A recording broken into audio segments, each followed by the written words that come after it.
Hi guys, Willem D. Ritter here with Quality First Real Estate in your third installment of Equity Watchdog. This week I want to talk about selling and buying at the same time. Something that's become commonplace with many of my clients. They've bought in their first home, now they're running out of space and they're ready to buy their next kind of move up or forever home. So right now it's challenging. And so I want to talk about that in ways that we can set you up for success. The reason it's challenging is that currently we're very much in a seller's market. There's far more demand than there is supply. So many sellers are getting multiple offers. That seller is going to have a hard time accepting an offer that's contingent upon you selling your current house if there's 3 or 4 other offers who are not contingent on doing that. Meaning it's more of a liability for that seller to accept an offer with all these other things that need to take place in order for you to close. So there's a couple things we can do to have you avoid getting beat out. So I want to talk about some of the challenges, kind of the contingency time frames, and different options you have in order to make that next step forward without continually getting beat out by non-contingent offers. Okay, so challenges. Right now we're in very much a seller's market, meaning many sellers are getting multiple offers on their house very quickly. So if they have, for example, 3 offers on the table, 2 of which are not selling their current house or don't need to sell their current house in order to buy this particular house, and you do, and you make that offer with a contingency in place, meaning you can't close escrow on the new purchase until you close the sale of your current house, the seller is much more likely to accept a non-contingent offer, meaning they don't have to sell in order to get the money for the down payment, etc. So ways to avoid that are setting yourself up for success by getting your house ready on the market, pricing it well, going through and doing all the things we've talked about and will talk about in the future, which is my seller's concierge service. So decluttering and all that stuff, we'll get into that later. But setting yourself up for success, and you yourself want to generate multiple offers that you can kind of pick and choose the best terms. And what I mean by that is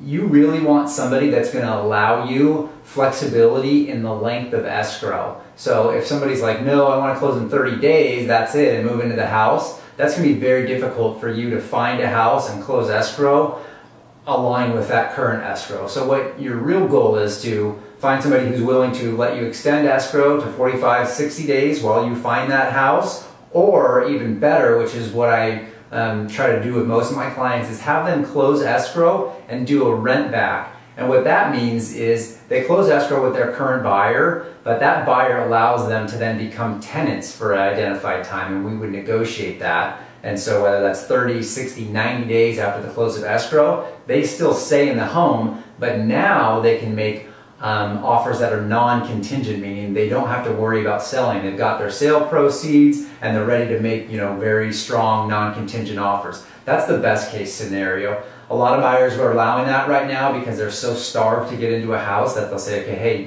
if you accept our offer, we'll give you a rent back at whatever our cost is. And I can discuss that in more detail, but that's the best case scenario. Of course, the other case would be potentially moving in with a family member or finding a short-term rental, which is expensive and can be a headache. Obviously, you don't want to move a bunch, but if it means getting to your next house, there's things that you may need to sacrifice in order to make that happen. So that's some of the challenges when it comes to selling and buying at the same time. It's not impossible, but there's things you need to do to, again, set yourself up for success in order to make that next dream a reality and buy that next house while selling your current house. Okay, so I want to talk about your options and how we can set you up for success. So there are really 2 main options here when you need to sell your current house in order to buy the next. The first one would be to do a rent back, which is getting that buyer to agree to let you become a tenant after the close. So say you accept an offer, it's a 30-day close,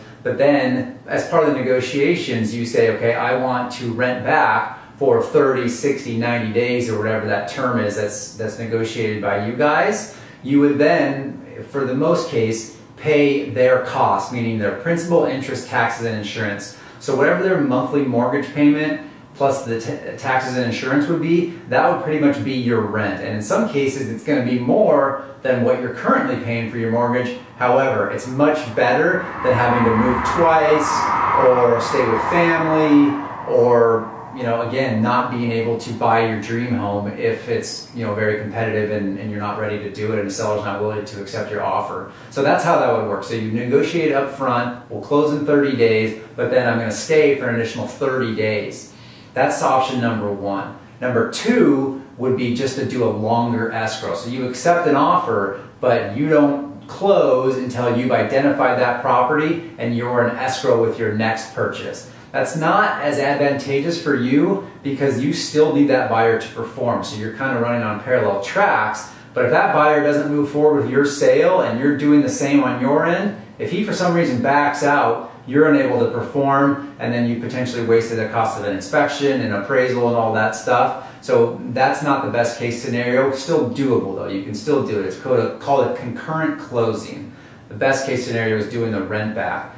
And kind of going back to that, when you do that rent back, your cash has always been settled. So you already have your net proceeds ready to make non-contingent offers on your next purchase. So you're ready to go. You're not, putting yourself at a disadvantage by being contingent. So that's best case. In order to do that and find a buyer who's willing to give you a rent back, you really need to get your house in the best shape possible, clean it up, which we go over and I kind of talked about in some of my seller's concierge stuff. And then furthermore, price it right so you get multiple offers. And yes, you want the highest price possible. That's always the goal. However, if there's some buyer who's willing to, let you do the rent back, but they're a few $1,000s less than somebody who says, hey, no way, I'm not going to let you do that rent back. For a few $1,000s that gets you into your dream home, it's well worth it. Again, my priority is always to make you the most amount of money as possible, but we got to think long term and what's going to get you to your end goal, which is buying your next dream home.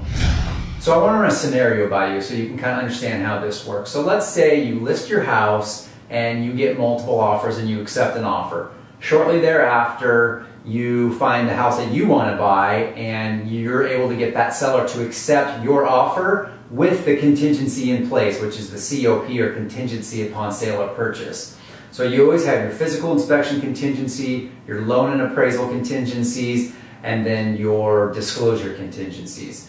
In addition to that, you're going to have the COP or contingency upon sale or purchase that's going to run alongside those other ones and it's going to protect you, meaning if for some reason your buyer backs out of escrow, whether they found something scary in the home inspection or their appraisal fell through, whatever it was, if they back out, you can say, hey, unfortunately, Mr. and Mrs. Seller, on your purchase, I lost my buyer and I may not be able to perform based on what's happening with my current house. So it's a way to protect yourself. Everyone is aware of it. And again, it's not necessarily something that sellers are going to jump at with that variable in mind. But if it makes sense, you make a strong offer, they're willing to work with you, that's there to protect you and make sure that you're not in any loss of earnest money deposit, anything like that. So that's kind of a case study of how the contingency works. You have to release that contingency in writing that says, okay, my buyer over here has released all their contingencies, they're ready to close escrow, and now therefore I'm ready to close escrow on this. So you kind of run them along parallel paths if you don't agree to something like the rent back and gives you some time to go out and house shop after the fact. So a lot of variables I know, definitely doable. A lot of my clients are doing it right now with the current landscape. So I'd love to talk about that with you. If you have any questions, feel free to reach out, 619-980-6634, and I'll see you next time. Thanks.